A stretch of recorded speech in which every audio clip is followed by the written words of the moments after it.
2024 का आम चुनाव। लोकसभा 2024 का चुनाव पूरे देश के वर्तमान और भविष्य के सफर की एक महत्वपूर्ण कड़ी सिद्ध होने जा रही है।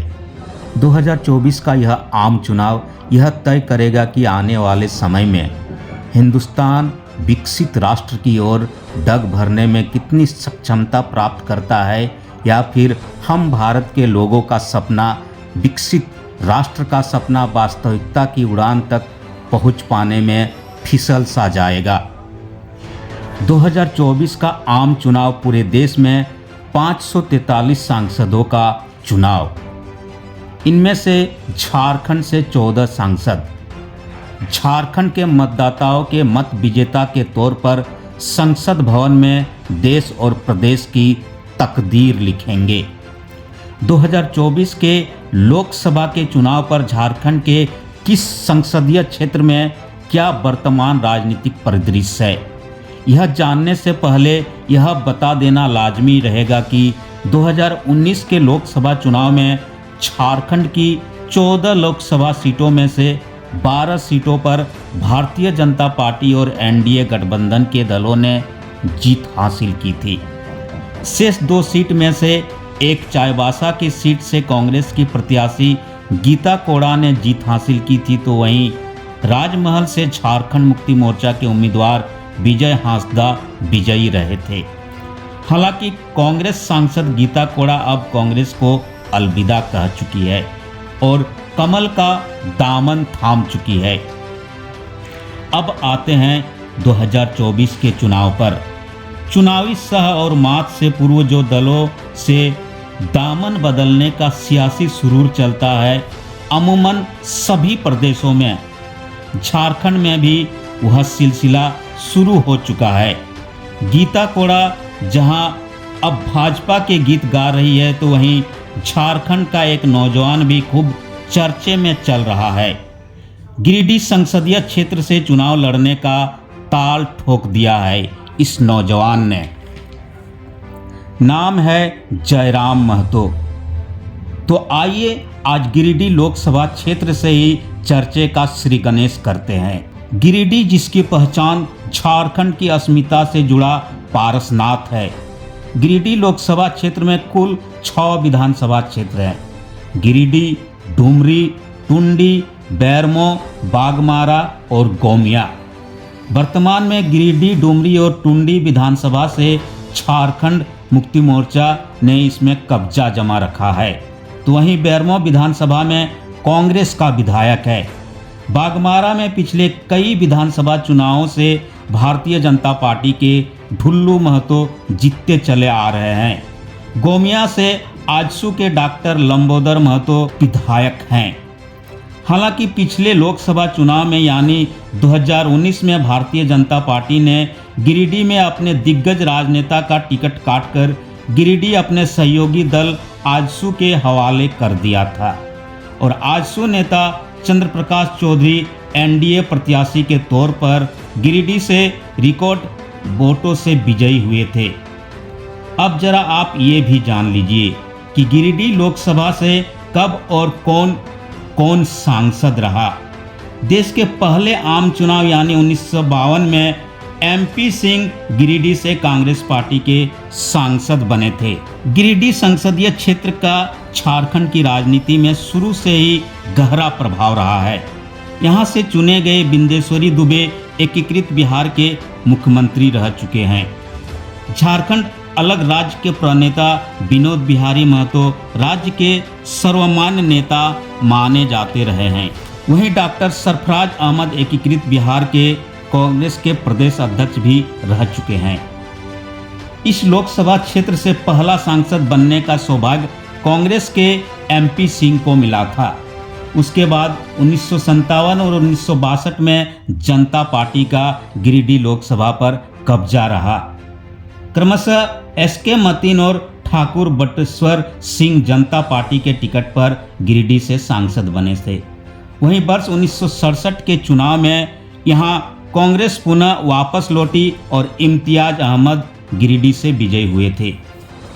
वर्ष 1972 के चुनाव में कांग्रेस ने उम्मीदवार बदलते हुए चपलेंदु भट्टाचार्य को उम्मीदवार बनाया और इस बार भी इस सीट पर कब्जा जमाने में कांग्रेस उस दौरान सफल रही। 1977 के चुनाव में कांग्रेस ने यहां से पुनः प्रत्याशी बदला और 67 के चुनाव में जीत हासिल करने वाले इम्तियाज अहमद को उम्मीदवार बनाया, लेकिन इस बार कांग्रेस को यहां जोर का झटका लगा और जनता पार्टी के उम्मीदवार रामदास सिंह के हाथों कांग्रेस उम्मीदवार इम्तियाज अहमद को वोटों के बड़े अंतर से हार का मुंह देखना पड़ा था।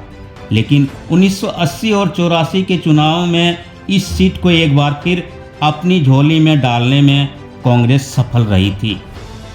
वर्ष 1980 में 35.39% वोट लाकर बिंदेश्वरी दुबे 26.74% वोट पर रहे रामदास सिंह को तथा 1984 में इस चुनाव में 19.37% वोट के मुकाबले 53.52% वोट लाकर सरफराज अहमद ने निर्दलीय प्रत्याशी विनोद बिहारी महतो को गिरिडीह से हराया था। 1989 में विनोद बिहारी महतो को एक बार फिर यहां हार का सामना करना पड़ा।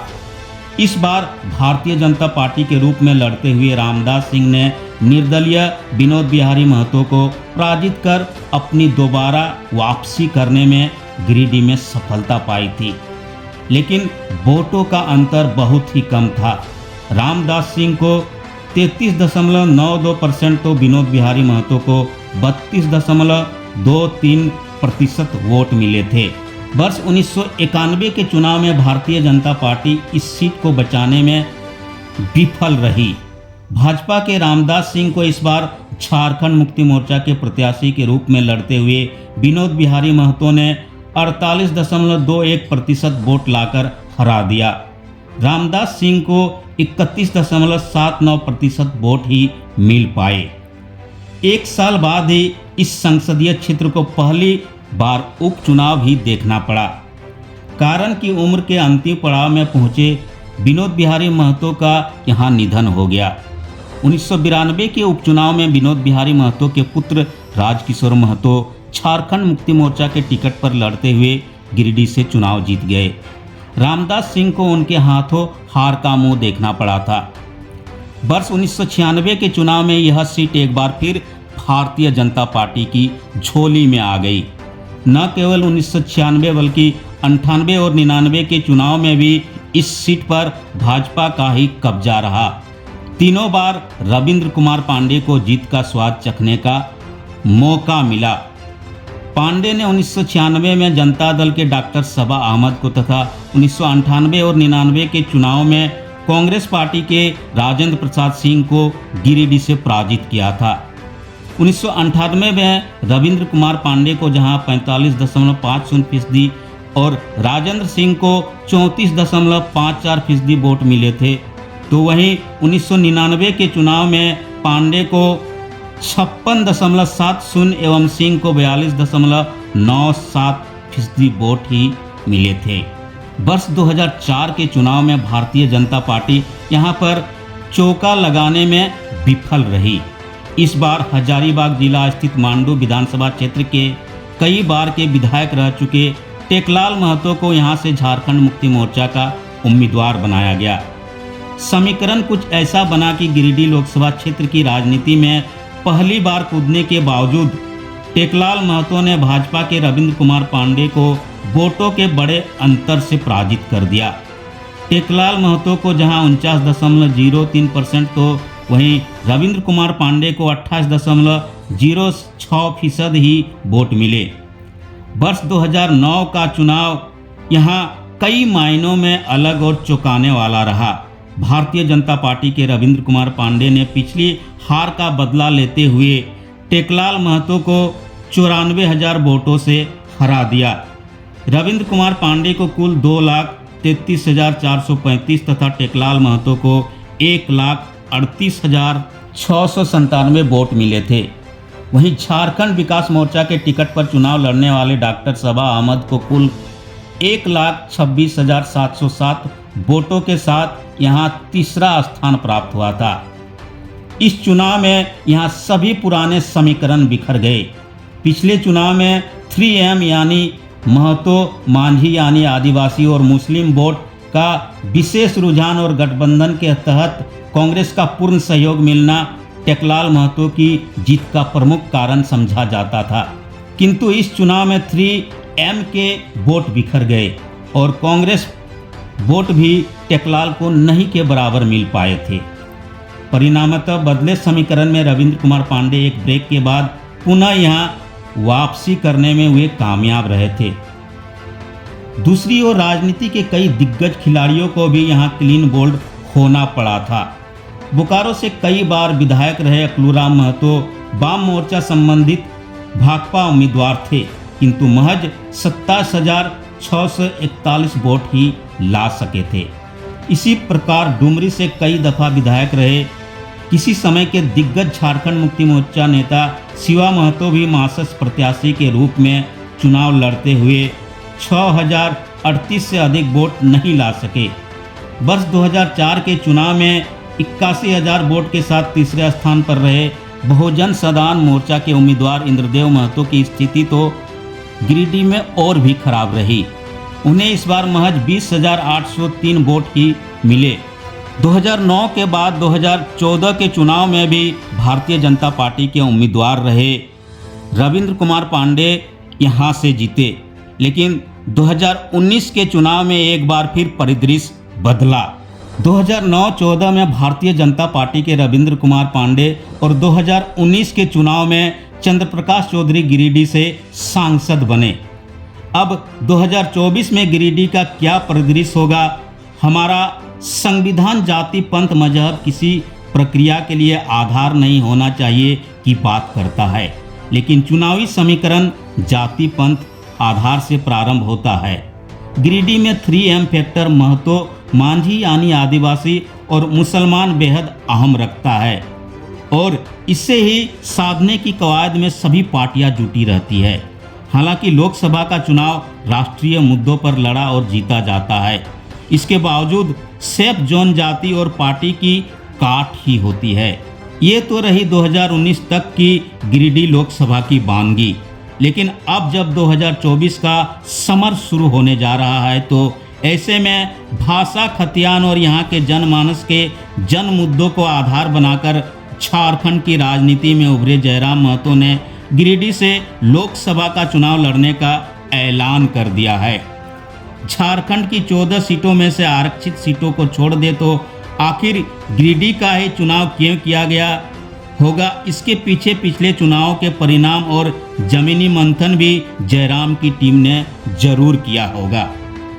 जिस गिरिडीह लोकसभा सीट से झारखंड अलग राज्य के प्रणेता रहे विनोद बिहारी महतो तक को चुनाव में कई बार पराजय का सामना करना पड़ा हो, उसी सीट से अगर जयराम महतो ने अपनी राजनीतिक आगाज का दांव लगाया है तो अब ऐसे में बड़ी पार्टियां या यूँ कहे कि देश के दो बड़े गठबंधन गिरिडीह को लेकर क्या रुख अपनाते हैं, यह देखने वाली बात होगी।